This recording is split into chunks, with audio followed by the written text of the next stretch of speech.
তো আমার মা এবং বোনেরা এবং বাবা ভাইরা আর এত সুন্দর করে যারা আয়োজন করেছেন সকলকে জানাই আমার পক্ষ থেকে এবং জেলা বিএনপির পক্ষ থেকে আন্তরিক ধন্যবাদ। সকলে ভালো আছেন তো?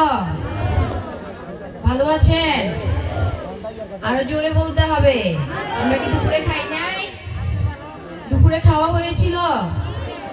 আমি দুঃখ প্রকাশ করছি এত লেট করে আসার জন্য, মানে দেরি করে আসার জন্য দুঃখ প্রকাশ করছি। ক্ষমার দৃষ্টিতে দেখবেন সকলে।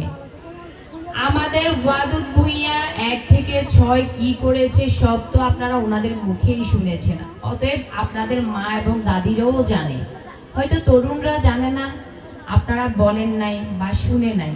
আমাদেরকে কিন্তু জানাতে হবে, বলতে হবে, না বললে আমরা শুনবো না, জানবো না, ঠিক না?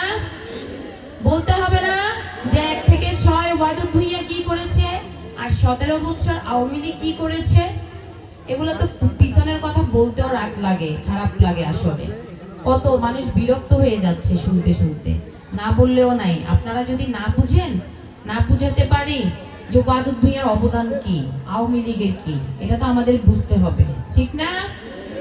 তো ওয়াদুদ ভুঁইয়া 1 থেকে 6 কিন্তু অনেক উন্নয়ন করেছে। 9টা উপজেলা, 3টে পৌরসভা, 5.5 লক্ষ মানুষ, আপনারা তো জানেন। উনি তো রাস্তাঘাট, আমি এই 1-1.5 বছর ধরে যেদিকে যাচ্ছি ওয়াদুদ ভুঁইয়ার করা, ওয়াদুদ ভুঁইয়ার করা, ওয়াদুদ ভুঁইয়ার করা। এই রাস্তা কে করেছে? ওয়াদুদ ভুঁইয়া। স্কুল কে করেছে? ওয়াদুদ ভুঁইয়া। কলেজ কে করেছে? ওয়াদুদ ভুঁইয়া। সবই তো ওয়াদুদ ভুঁইয়ার। 17 বছর আওয়ামী লীগ কি করেছিল? মেরামত করেছিল। যেমন আপনাদের এই রাস্তাটাও কিন্তু ওয়াদুদ ভুঁইয়া আমার ছোট ভাই মিজানের মাধ্যমে করিয়েছে, সেটা আপনারা জানেন। উনি কিন্তু নির্বাচিত হলে পরেও করতে পারতো না? উনি কি ভেবেছে যে না, স্বার্থের জন্য যদি ভাবতো নির্বাচনের পরে করতো? উনি কিন্তু সেটা ভাবে নাই। উনি ভেবেছে আমার জনগণ যদি শান্তিতে ভালোভাবে হাঁটতে পারে, এটাতেই আমি খুশি। ওনাদের দোয়াটা হচ্ছে বড় জিনিস। এখন যে আপনাদের মাঝে 9-10টা প্রার্থী এসেছে না, আমি তো কিছু কিছু নাম জানি, আবার কিছু কিছু জানি না, কেননা আমি দেখি নাই। তাও কিছু কিছু নাম আমরা জানি এই কারণে ফেসবুকে দেখা, ইউটিউবে দেখা, এই জন্য। এই কিছুদিন, বেশি না, এই আপনার ধরেন 2-3 মাস। তো এখন এই 17 বছর আপনারা কোথায় ছিলেন? সমীরণ দেওয়ান, তারপর হচ্ছে ইয়াকুব আলী, ওই যে জরিনা, জেরুনা আর কি, চিনেন? দেখছেন কখনো?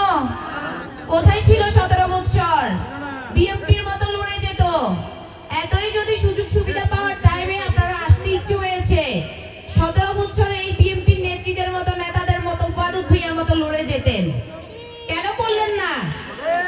এতদিন লুকাই ছিলেন।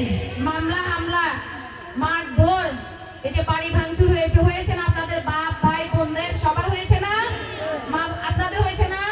কেননা আপনাদের সন্তান বিএনপি করে, আপনাদের হাজবেন্ড বিএনপি করে, ঠিক না?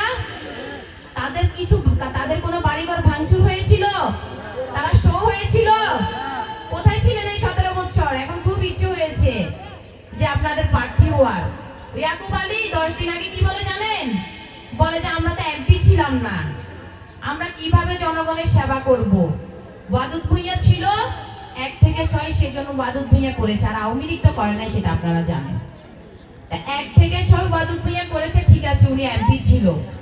আপনারাই বলেন, আপনাদের কাছে প্রশ্ন, জনগণের সেবা করতে কি এমপি মন্ত্রী হওয়া লাগে? হ্যাঁ? এখন যে প্রার্থী হইতে ইচ্ছে করছে, এত লক্ষ লক্ষ টাকা, কোটি কোটি টাকা শেষ করছেন, 5,000 করে টাকা দিচ্ছেন আমাদেরকে দাঁড়িপাল্লায় ভোট দিয়েন, 2,500 টাকা দিচ্ছেন দাঁড়িপাল্লায় ভোট দিয়েন। ওই 2,500 টাকা 17 বছর কোথায় ছিল? ওই 5,000 টাকা 17 বছর কোথায় ছিল? পারেন নাই যে কারো কোনো মা বোনের পাশে দাঁড়াতে? এখন কি সে উপযুক্ত না ওয়াদুদ ভুঁইয়া উপযুক্ত? ওয়াদুদ ভুঁইয়া কেন উপযুক্ত? এই 17 বছর ওয়াদুদ ভুঁইয়া আপনাদেরকে ছেড়ে যায় নাই, সেটা আপনারা মানেন? এই বন্দুকের মুখে পড়েছে, তার নেতা কর্মীদের বাড়ি ভাঙচুর করা হয়েছে, তার বাড়ি ভাঙচুর করা হয়েছে, বন্দুকের মুখে পড়ার পরেও এই ওয়াদুদ ভুঁইয়া আপনাদেরকে ছেড়ে যায় নাই। হ্যাঁ, গিয়েছিল কখন জানেন? যখন ওনাকে জেলে নেওয়া হয়। উনি 4 বছর জেল খেটেছিলেন, আপনারা জানেন। ওনাকে নেতা কর্মীরা বলেছিল, ভাই আপনার জান বাঁচান, পালিয়ে যান, আপনি দেশের বাইরে যান। উনি বলেছে যে আমার নেতা কর্মীকে ছেড়ে আমি যাব না, আমি যদি চলে যাই আমার নেতা কর্মীর জন্য আমি শক্তি, এখন আমি যদি চলে যাই আমার নেতা কর্মীটা খুব কষ্ট পাবে। সেম আমাদের বেগম খালেদা জিও করেছে না?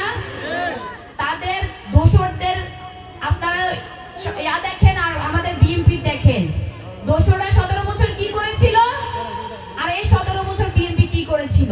হয়তো এলাকা ভিত্তিক মা বোনদের কাছে পৌঁছাতে পারে নাই, কিন্তু এই খাগড়াছড়ি ছেড়ে উনি কিন্তু যায় নাই, উনি কিন্তু আপনাদের পাশে ছিল।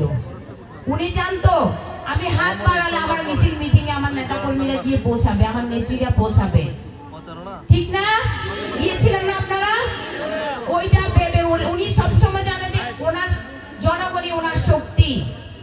আমি যদি হাত বাড়াই আমার হাজার হাজার জনগণ চলে আসবে, আমার যদি কিছু হয় আমার জনগণ আগুন জ্বালিয়ে দিবে, ঠিক না? এই জন্যই উনি যায় নাই। তো যে নেতা আজকে 17 বছর এত জুলুম এত নির্যাতন করার পরেও যায় নাই, সেই নেতা কি সামনে আর যাবে? কোথায় থেকে আসছে ইয়াকুব আলী? বড় বড় কথা বলে, ওরা বলে কি জানেন, মা বোনদেরকে ঘর থেকে বের হতে দিবে না, মা বোন কোনো কিছু করতে পারবে না, মা বোন বাসায় থাকবে। আমার মা বোনরা যদি বাসায় থাকে, সব মা বোনদের কিন্তু কি হাজবেন্ড আছে, ভাই আছে যে কর্ম করে খাওয়াবে, চাকরি বাকরি করে খাওয়াবে? আমার মা বোনদেরকে বের হতে হবে না? তাদের সন্তানদেরকে পড়াশোনা করিয়ে লাভ আছে? বের করতে হবে না আপনাদের সন্তানদের পড়াশোনা করে? আমাদের যেহেতু চাকরি করতে না পারলে আমাদের সন্তানদেরকে আর পড়াশোনা করিয়ে লাভ নাই। তাহলে ওনারা বলতেছে মেয়েদেরকে ঘর থেকে বের হতে পারবে না। ওরা ইসলাম